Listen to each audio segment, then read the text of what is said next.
right. Welcome back to another DNA Pest Control podcast. Okay, I hope everybody's been doing great out there. Give you a little update on some of the fires that are going on out here. It's been pretty crazy. So they're still going. It's still been pretty intense, but it's kind of moving away. So it's getting bigger, but it's not actually going towards, I hate to say like my area because that's what I care about, but it's actually not going towards my area. It's moving out and away. But everything is going good. I know there's another fire. They may connect, but we'll see what happens. Hopefully they can get this under control sooner than later.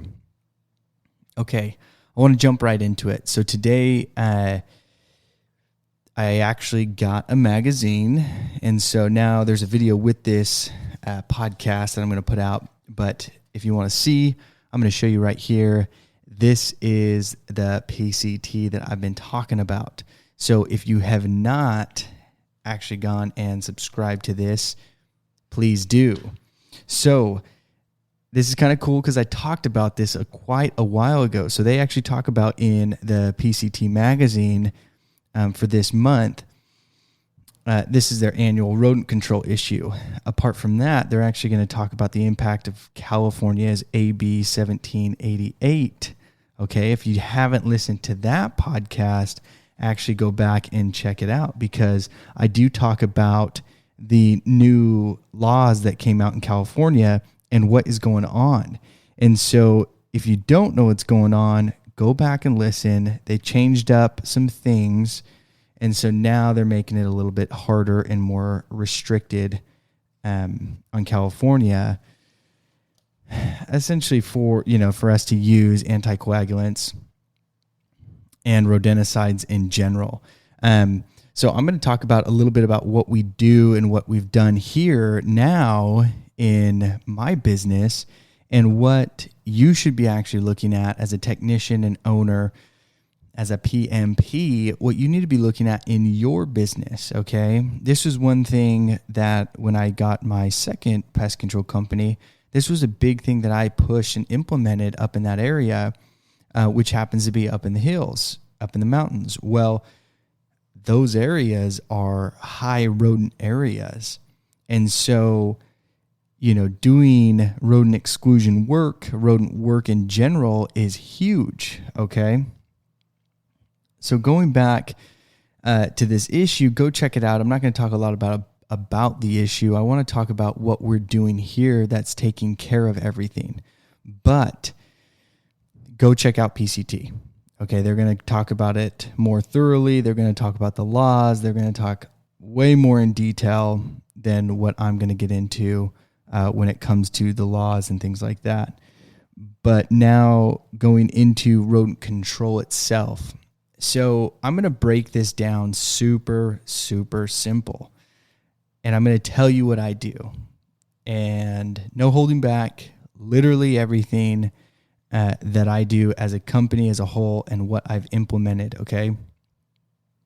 And this is what you should be doing even if you can get your hands on some of the old bait. But this is what you need to do if you are in California and you can't get your hands on the old bait and you only can touch the new bait, okay? And you have restrictions. Okay, first things first, when it comes to rodents, you need to follow the IPM program, right? You need to inspect. You need to know exactly what's going on in the area, the home, the restaurant, storage units, whatever. That is crucial. Step number one, you need to find out what's going on, okay? You find out what's going on, right? So now you just went through and you figured out, hey, I know they have rats, I just inspected, or I know they have mice, I just inspected, I found droppings, I'm seeing what's going on. I'll give you a little example and a real life story. We have a restaurant and they are having mice inside the restaurant. Well, what do? Well, the proper steps is first inspect. So what we did, we went out there, we inspected, we figured out, hey, here's hole 1, here's hole 2, here's hole 3, here's hole 4. This is everything you need to do. And we essentially give them the option. In some scenarios, I give them the option of, hey, you can do it or I can do it. But it has to get done before I go to the next step, right? So we find out all the holes that are going on. I inspect. We know what's happening. Now we go to step 2. Okay, now how I look at it is, and actually how I got taught at the Rodent Academy, and what I've said in past and previous podcasts, if you have listened to Rodents, is essentially you look at the building or you look at the home as like a castle, right? And back in the day, castles had moats. So now you had a trench with water all the way around it. And in that trench, well, usually, in the movies, they show alligators and things like that. So you wouldn't actually go into the water or try to get up to the castle. You'd actually stay away. And they would have to put down the drawbridge, right, to let you get across. Well, when you're looking at a situation where it comes into homes, residential houses, things like that, when you're inspecting the house, you're essentially trying to create the moat. But if there's a drawbridge, you need to get rid of it, right? You need to put it up. You need to close it because they're getting into the castle. So to make it very simple, that's what I do. I walk around the house. I'm looking for any drawbridges. Are there holes? Most of the time there are. Is there a tree? Is there bushes? Is there food? What's going on? I'm trying to find out everything I can. Once I find out where these drawbridges are, now I'm trying to eliminate them. So whether you're going to go out and cut the tree so I'm going to cut the tree, or the homeowner's going to get someone who's going to cut the tree, entirely up to them. I don't really care. My whole point of being there is to show them this is what needs to happen before we can make the next step, okay? So you essentially got the castle protected, right? You found everything, you did everything, the castle's protected. You go to the next step. The next step is you got to purify. You got to fix everything. You got to make sure that you pulled out all the bad and you get it out of there. So if you went let's go back to the castle example. If you just sealed up a castle, you put up the moat, but you just let a giant Trojan horse come inside and you closed up the castle with a Trojan horse inside, well, guess what? You essentially have a military army ready to kill you because you closed up the house with them inside. Once again, not a bad thing, because when we go through and we're actually sealing up the home, we don't know exactly what that's going to do, right? We don't know if that's actually going to keep them out or what's going to happen. We have no idea. I'm just going off of, maybe we seal them in, maybe we seal them out. And that's what you actually say to a customer, because a lot of people say, oh, wait, what's going to happen, right? The customer gets all irritated or mad or whatever. What happens when you seal everything? Yeah, we're going to seal some in. We may seal some out. Majority of the time we seal them in. We actually don't seal them out. Okay.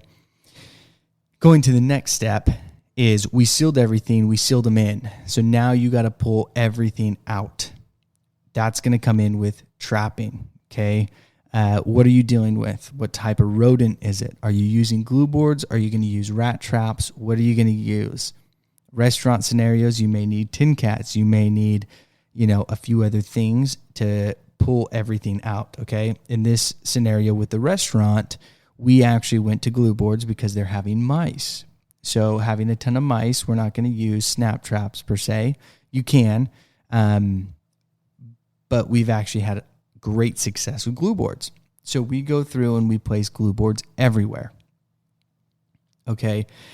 And if you've ever taken any classes on rodents or anything like that, nobody is ever going to tell you, place 3 traps and you're good. Never, ever are they going to say that. It's place as many as you can, okay? So if your budget is 10 traps, place the 10 traps.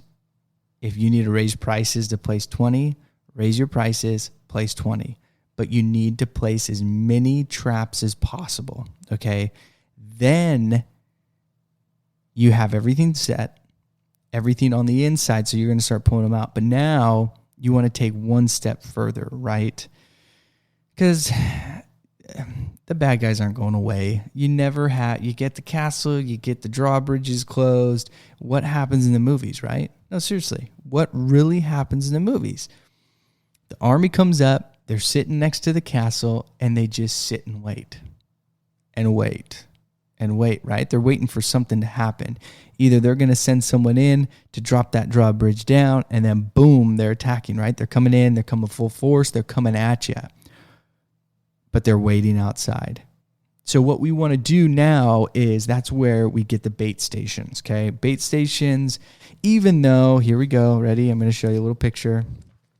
If you're listening, see that? Okay, see that's the state capitol right there in California. Okay, this is the whole article on passing that law. Well, the rodenticides we have today aren't as good. Now, the lucky thing is I did get to talk to a BASF rep because we buy cilantro. Cilantro is passed. We can use it here on residential properties. And that's a big go-to for a lot of companies in this area. It's very effective if they get their lethal dose. So as I was talking to him, because I was flipping through the little BASF pamphlet that he handed me, and I saw 3 days. And I'm like, wait a minute. I heard a week. I'm telling everybody 3 days, right? But I'm reading this and I see, 3 days it's going to kill everybody, kill the rat or the mouse or whatever. And everybody's telling me over a week, we don't know. We'll come to find out they essentially have a lethal dose. Let's just say it's 10 grams, right? So if a rat eats 5 grams, runs off, comes back, eats 2 grams, runs off, comes back, eats 3 grams, boom, it's going to die. Okay, but it has to get up to the 10-gram mark, whatever it is. I don't remember what he said. But we'll just go off of that. So as they hit the certain amount of grams for their body weight, then they'll die. So cilantro is a really good product in that sense of it's going to get the job done, but when is what we don't really know, and how often they're coming back. Once again, we don't really know, but at least we know that it's going to kill them, and it's been working, and we've had great success so far. So bait stations are going to go on the outside, because if you don't have archers up on the castle, checking, making sure, you're never going to get that. They're never going to go away. So what we're doing is we're at least placing the bait stations on the outside of the house where there may have been high traffic, in bushes right up against the foundation. They're running along those areas. That's where you're going to place the bait stations. And placement is actually very crucial. Okay, so not only are you sealing up the house, we're going to do a little recap. So you seal up the house, and then you place the traps on the inside. So now you're trapping and catching and killing anything that's on the inside. But then you go and place bait stations on the outside. And so now you have everything up. Everything's set. This is how you control a population of rodents. This is how you 100% eliminate rodents around a property. Now, the placement of the bait stations is crucial, right? So if you go and throw an archer right in the middle of the river, it's probably not the smartest idea. Somebody come up, shoot them with another arrow, dead, done. You didn't do anything, right? Or you are placing them out right in the field outside of the moat. Well, now you just put them in danger zone, right? So now they're dying. Your guys are dying. They're not protecting the castle. They're just dying because they can easily get hit by anything. So placement of bait stations, you gotta be smart about placement. Don't go throw a bait station in the middle of the yard because somebody saw a rat run across the middle of the yard one time. It's not smart. Rodents aren't typically just running around out in the open all the time. It doesn't happen. They don't do that. It's not in their nature. Okay, so they like to feel secure. They like to feel safe. They're going to be running up against walls. They're going to be hiding. They're going to be looking. What type of rodent is it? Are they going to be going for water? Are they looking for water? Are they looking for food? Where's the food, right? You want to think of all of these things. I went to a home recently and actually signed them up, got them everything going, and I placed 2 bait stations. Guess what I asked them? Where did you see the rodents running? Well, he went to explain, well, you know what? On that back fence, I see them running up and along that back fence all the time. they'll actually run back behind here, this and that. And so he's explaining to me where it is. I said, okay, where else? So then he goes, okay, well, up against the house, there's this area here. It's nice and dark. It's secluded. I'm seeing them there too. Okay, so you're seeing them run up under there. And then he said, they disappear. I don't know what's going on. Perfect. So where am I placing those bait stations? Oh, I'm going to place them in the front of the yard, and I'm going to place one by the garage. Why would I do that? I wouldn't place them in those areas. That's not where they're running. That's not where they're actively seeing these rodents run. So where do I place it? Back by the back fence, and one up right by the house where they can get under this little area and disappear. That's where I place it. Guess where the bait stations were empty the next time the technician went out? Not even a month later. In those exact areas, completely wiped clean, gone. Okay? So we have to be aware of that. We have to be thinking of the areas of where we can place the bait stations. It is very smart. The other thing is that a lot of guys have problems with is how many bait stations can be placed or should be placed on a property.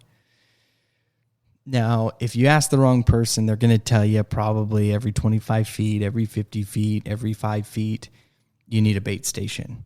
One, because the people who sell bait stations are going to sell you a lot of bait stations. Two, if it's a manufacturer of a product, let's just say BASF, not saying that they'll do this, but how much should you put in the bait station? Well, as much as you can fit, right? Because they're trying to sell a product. They want to fill that bait station up. If half of it goes bad, who cares? They don't care. They're just selling you more. So you have to be smart about it. The new bait in California, because of the new law, there's a stop feed in it. So when you're coming up into an idea of how many rodents are being seen, if it's a high activity level, you're seeing a ton of activity, you're seeing a ton of droppings, you actually may need to put more into the bait station. What I like to do, because we do follow-up. So not only are we doing all this work, we get everything set up, we get the bait stations placed, we're going to be back out there in a week, maybe less, depending on how much activity is happening. In that case, if I'm going out there already, I'm going to check the bait stations too. I'm already checking the traps. I'm pulling out dead rodents. Well, I'm going to check the bait stations. If the bait stations are empty, and I put 4 blocks in it, well, I know I need to put 5 or 6. I may need to up it for the next time. And then as the activity starts to lower, you start putting in less and less bait because you know now that we've taken down the population so low that we don't need as much bait in there. So you have to actively think of it. A lot of technicians, they get into the rhythm of, okay, I'm going to place the bait station right by the AC unit because the AC line's going to the house, and that's where they always go. Another tech, actually, I know this guy. There was another tech. His go-to was always by a hose because water. So you always put a bait station by the hose. That's where you always put it. And he's not wrong, but he's also not 100% correct. Yes, rodents need water, but also, is the hose even leaking? Do they even use it? You have to think about those things. Because if I go and place a bait station next to a hose that never gets used because I think, well, there's water, so it's going to be right there, they're never even going to run into it. And you also have to remember, they did a study, and this was at a Pest World that I went to. I took a class on this. They did a whole study on bait stations and how quickly they'll even go to it. And it can take them up to 3 months to even go inside of a bait station.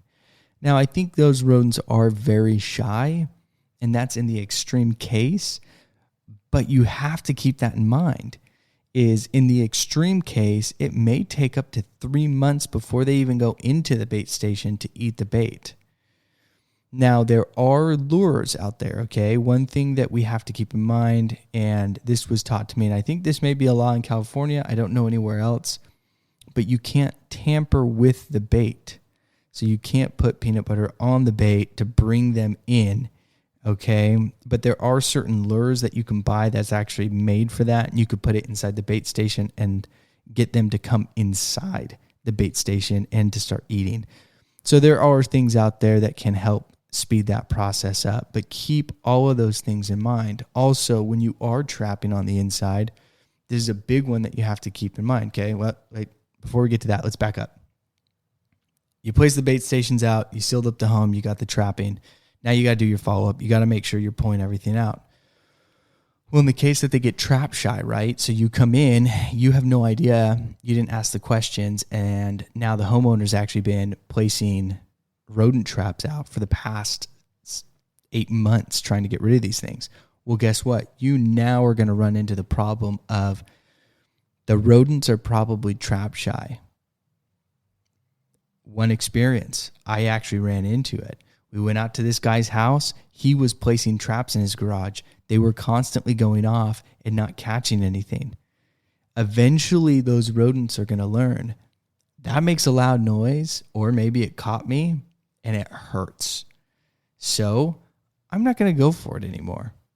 And so that's eventually when he called us because he ran out of ideas and his traps weren't working. But yet he was just placing a trap in the middle of a freaking workbench, hoping that that would work. And it didn't work. Placement when it comes to trapping is crucial as well. So if you don't know how to trap or where to trap or what to trap, you need to actually go and do some research on that. So what we had to do is we went through the trapping process, and then it hit me about 2 weeks into it, 3 weeks into it. Wait a minute. This guy has old traps here. Has he been trapping before? Well, come to find out he was. So then we had to unset all the traps. So they were no longer live traps. They looked like they were set and they looked like they were live, but we unset them all to get the rodents comfortable and going back towards, the traps again to eat the bait off of it. And then what happens is you now go back through and you reset them, and then boom, you start catching and catching and catching and catching, right? So with the industry changing, with chemicals changing, with products changing, IPM is huge. The IPM program is huge.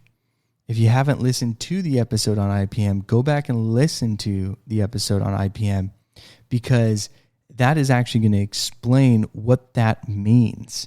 And IPM is not just throwing out bait blocks up into an attic and hoping that the rodents will eat it or they're going to come in contact with it. Okay, there's a lot more to IPM than just spraying and praying. You need to actually go through the steps and do a little bit more to find out, can I seal things up? Can I use multiple methods?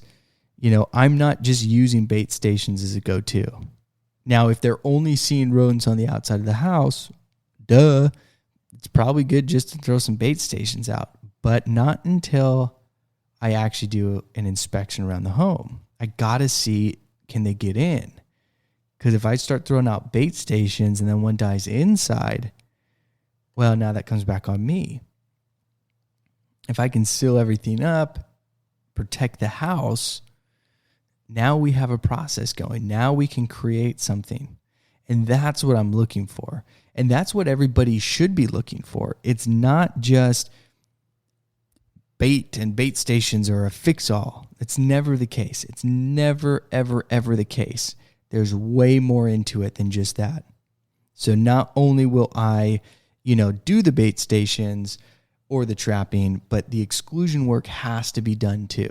And this is one thing that we have a rule out there, is none of my technicians will ever place a trap unless we have done an inspection first. So if we inspect the property first, we know where all the holes are, then and only then will we take the next step to place out not bait stations. We'll take the next step to place rodent traps. But then we also are, hey, you really need to put bait stations out here. You really need to push for these bait stations, because bait stations do help a ton. And so always keep that in mind, okay? And so to recap,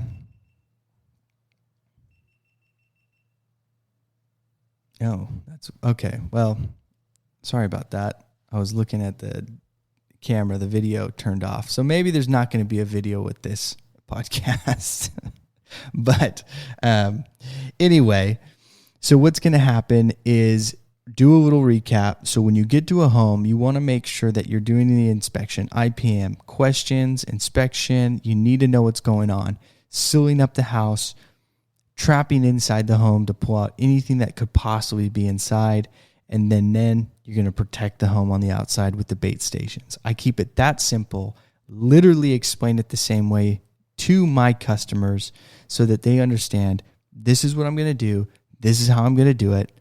And it's simple as that. And I can't tell you how many people I've gotten where they're like, wow, wow, that was really, really easy. And that was it. There was nothing else to it. So keep it simple, keep it smart, and keep it that same way.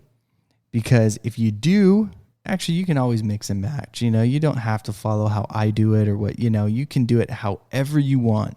But whatever you do, keep it as simple for the customer as possible and keep it simple for you, because rodents are not very complicated and they don't have to be. You just have to have the right techniques and the right methods to take care of it. Now, in closing, thanks for listening to the DNA Pest Control Podcast. But remember, you can always reach out to me on Instagram at DNA Pest Control Podcast. You can send me an email at dnapestcontrolpodcast@gmail.com, or you can always go to the website at www.dnapestpodcast.com. Thanks for listening. And remember, send me a message. Ask me a question. I'm here for you. We can make it happen. All right. Thanks for listening, guys.